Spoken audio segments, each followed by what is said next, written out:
Aujourd'hui, j'aimerais t'enseigner sur les intouchables dans la vie. Dernièrement, j'ai rencontré les femmes FDE du Burkina Faso, des femmes extraordinaires. Et l'une d'entre elles m'a posé une question qui m'amène à te donner cet enseignement aujourd'hui. Elle m'a dit, est-ce que dans la vie, il y a des personnes qui nous ont aidés et si on se sépare de ces personnes ou si ces personnes prononcent des mauvaises paroles dans nos vies, est-ce que ça peut avoir de l'impact? Je lui ai dit bien sûr. Et j'ai commencé à enseigner sur les intouchables que Dieu nous donne dans la Bible. C'est quoi les intouchables? Les intouchables, ce sont ces personnes en fait que Dieu a positionnées dans nos vies lorsque nous étions vulnérables. Et nous ne pouvions rien faire même pour nous-mêmes, nous ne pouvons même pas les choisir et qui ont été d'un grand apport dans nos vies à ce moment-là. Alors pour bien t'expliquer ceci, je vais prendre le cas de David et de Saul. David, c'est qui? Je vous ai déjà fait un enseignement sur David, mais je vais revenir pour vous rafraîchir la mémoire. David, c'est un enfant adultérin que son père a eu dans un autre lit et que son père a récupéré pour qu'il grandisse dans la famille. Cependant, ce père a tellement honte de lui qu'il l'envoie toujours auprès du troupeau, loin des autres enfants, loin de lui, pour ne pas avoir à se rappeler. En fait, il y a des tests qui expliquent que c'est pour ne pas avoir à se rappeler de cet acte adultérant qu'il avait eu à commettre. Et David grandit avec cette frustration. Cependant, il développe une grande relation avec Dieu et développe en fait la force pour protéger le troupeau. Et cette force-là, il la réplique sur autre chose. Et voilà, son peuple est en guerre contre les Philistins. Et il y a Goliath parmi. Et on se demande comment est-ce qu'on va terrasser Goliath. À ce moment-là, c'est Saul qui est roi. Et Saul a déjà tout essayé et il n'a rien réussi. Et David rentre donc en compétition pour aider le peuple à se libérer de Saul. Je ne vais pas rentrer dans tous les détails parce que vous connaissez l'histoire. Alors, il faut savoir ici que Saul avait la possibilité de donner l'opportunité à David de combattre contre Goliath ou pas. Alors Saul a accepté, a donné cette possibilité à David. David a remporté le combat, première des choses. Ensuite, Saul a accepté que David vienne le servir. Et c'est au fur et à mesure que David le servait qu'il s'est familiarisé avec la royauté aussi et qu'il a su quels sont les mystères de la royauté. Bien qu'il avait déjà été oint par le prophète qui était venu le choisir parmi ses frères. Mais en étant proche de Saul, il a vu comment ça se passe. Vous savez, dans la destinée, il y a des lois, parmi lesquelles la loi du service. C'est en servant que tu domptes les mystères et que tu peux être propulsé à une certaine dimension. Même si tu as déjà l'onction. C'est pour la raison pour laquelle il y a des gens qui ont l'onction, mais cette onction ne transforme personne. Cette onction n'apporte pas de changement dans la vie de leurs proches. David avait l'onction et David avait aussi le protocole du palace. Alors, Saul a été cette personne qui lui a ouvert les portes dans la vie. À un moment donné, Saul se retourne contre David. Et il se retourne pourquoi? Parce qu'il se rend compte que Dieu l'a vomi. Dieu ne l'agrée plus. Dieu lui a retiré en fait la bénédiction. Cependant, David de son côté décide de ne pas toucher à Saul. Malgré tous les coups bas, malgré tout ce que Saul va faire pour le détruire, malgré tout l'acharnement que Saul aura contre lui, David va dire quelque chose le jour où Dieu va livrer Saul entre ses mains. Ses coéquipiers vont même lui dire, mais le voilà qui a été livré entre tes mains, détruis-le, finis avec le, tue-le. Si c'était lui, il allait te tuer, mais toi, pourquoi tu ne le fais pas? Tue-le. David va dire quelque chose, il va dire, je ne toucherai pas à loin de l'Éternel.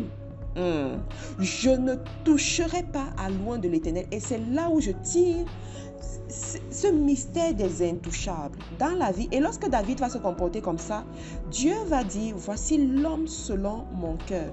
David fait partie des rares personnes, sinon même la seule personne dans la Bible que Dieu a appelé l'homme selon mon cœur. Pourquoi? Parce qu'il a compris certains mystères qui ne sont pas faciles à comprendre, qui ne sont pas faciles à accepter. David s'est humilié, il a laissé passer son orgueil, il a compris que Saul était un intouchable. Saul avait une notion particulière, que Dieu avait mis sur sa vie. Et même si Saul se retournait, David n'avait pas le droit de le toucher. David s'est gardé de toucher Saul malgré son mauvais comportement.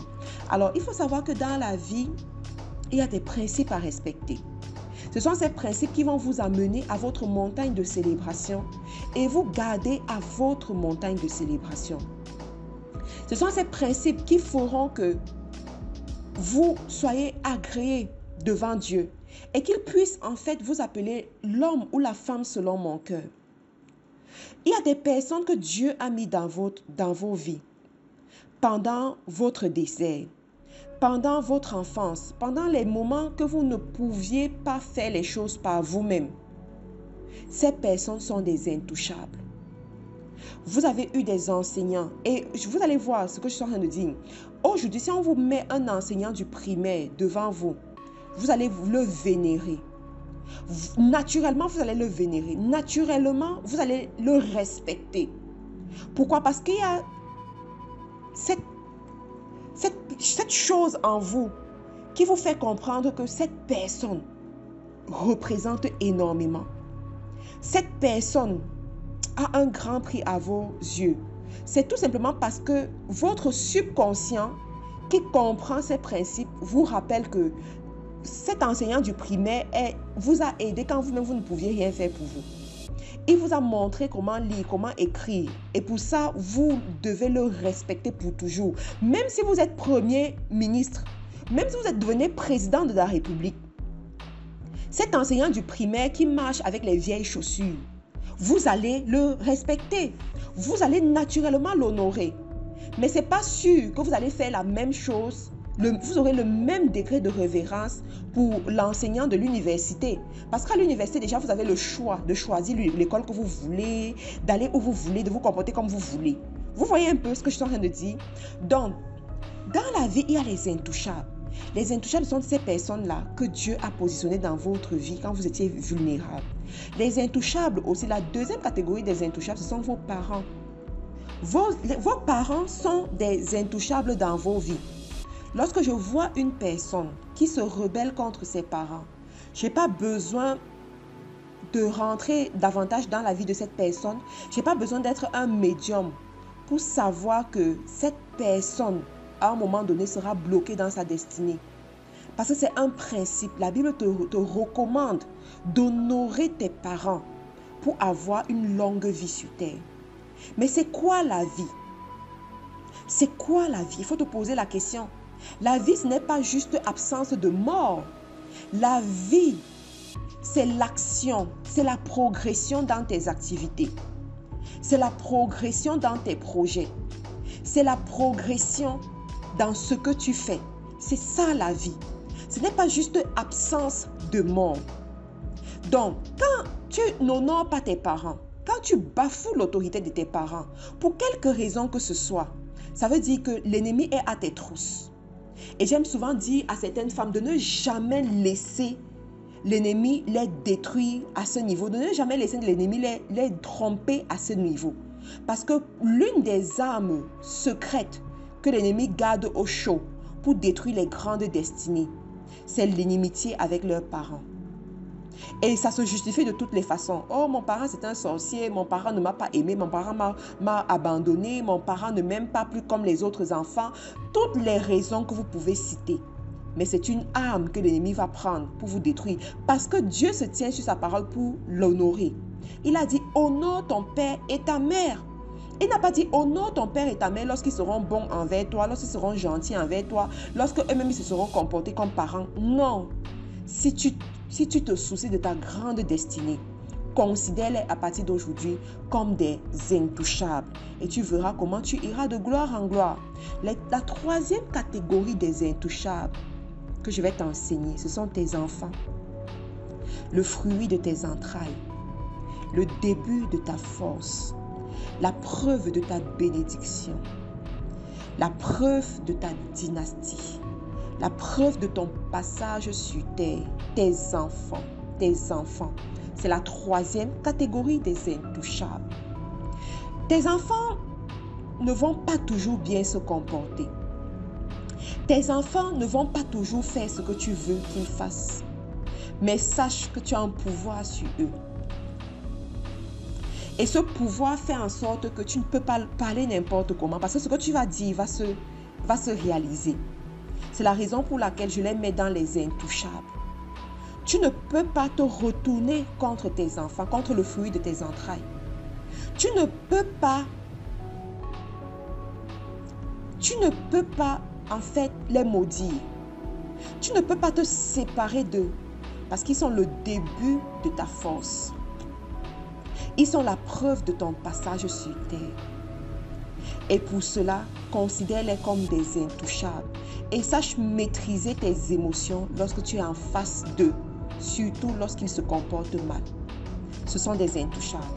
Alors je prie vraiment que Dieu t'aide à comprendre ces sagesses, ces réalités et que le Saint-Esprit te montre comment te comporter.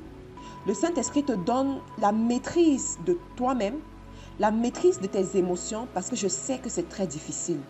Surtout lorsque ces personnes-là se rebellent contre toi.